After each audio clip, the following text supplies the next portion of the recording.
Today, we're diving into a murder case where the killer came up with the perfect alibi, a phantom stalker. Seriously, he created a complete ghost for the police to chase, all while hiding right there in plain sight. We're going to break down exactly how detectives saw through this massive illusion and unraveled his twisted, meticulous plan. That was the voice of Crystal Krug, a mother of 3, in a terrified call to police. She was absolutely convinced that a stalker from her past had come back to terrorize her and her family. But the real person behind those threats? Well, the truth was so much more horrifying than she could have ever imagined. So right away, the police had a prime suspect, an ex-boyfriend named Anthony Holland. I mean, every single piece of early evidence pointed directly to him. But here's the thing. It was all a perfectly calculated lie, a sinister plot designed by the person standing right next to Crystal the entire time. Okay, so let's start at the beginning. This all kicked off with a sophisticated and just relentless campaign of terror. This phantom stalker completely consumed Crystal Krug's life, turning her from a confident mom into a woman who was living in constant fear. Just look at how fast this all spiraled out of control. It started in September with what seemed like a minor break-in, reported by her husband, Daniel. The only thing stolen? A spare key. A month later, threatening messages start rolling in, supposedly from an ex she hadn't seen in 20 years. Then on Halloween, the stalker sends a photo of her husband at his job, a terrifying escalation that made her finally call the police. And just 2 months after that phone call, she was found murdered in her own garage. Now, this wasn't just some random harassment. No way. The stalker was sophisticated, using multiple burner phones and fake email addresses to make himself totally untraceable. He knew intimate details about her life and proved he was watching her by sending that photo. Crystal, for her part, did everything she could think of to protect her family.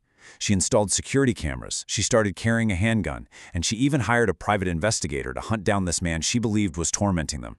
So you can see how on the day of the murder, the story was already written, right?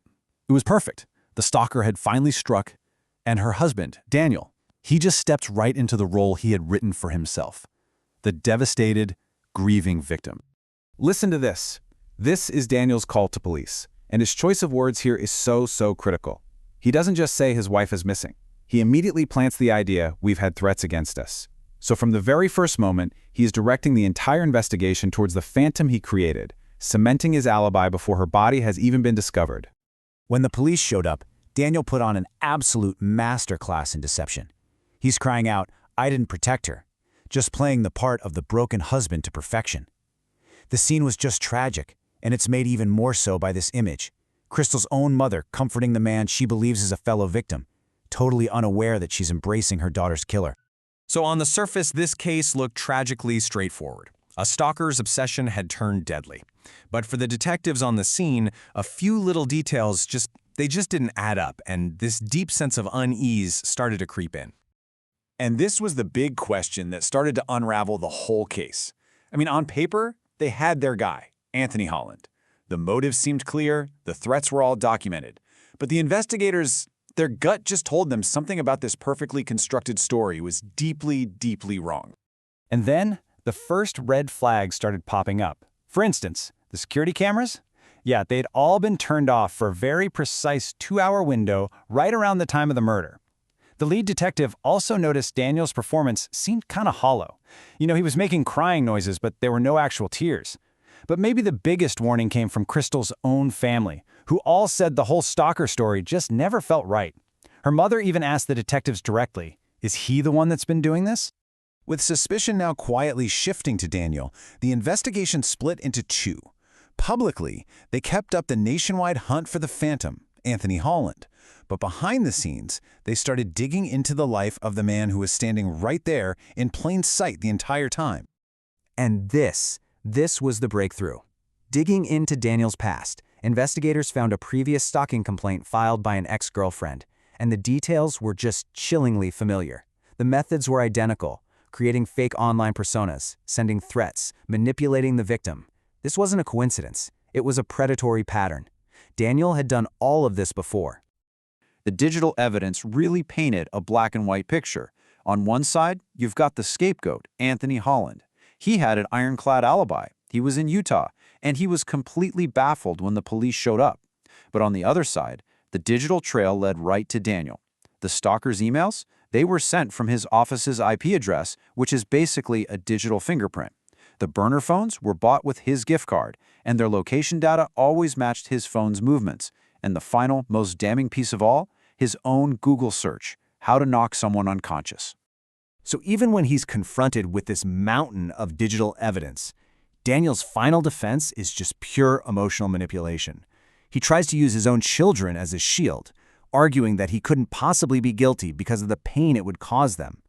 It was one last desperate attempt to paint himself as the victim. So, you put it all together, the digital forensics, that established pattern of abuse, and the timeline placing him at the scene. The elaborate web of lies Daniel Krug had spun finally and completely collapsed. And the end came fast. As soon as detectives hit him with the IP evidence, his whole story just crumbled. He even accidentally admitted that Crystal had confronted him about being the stalker, a fatal mistake that probably sealed her fate right there. He was arrested on the way to his daughter's dance recital.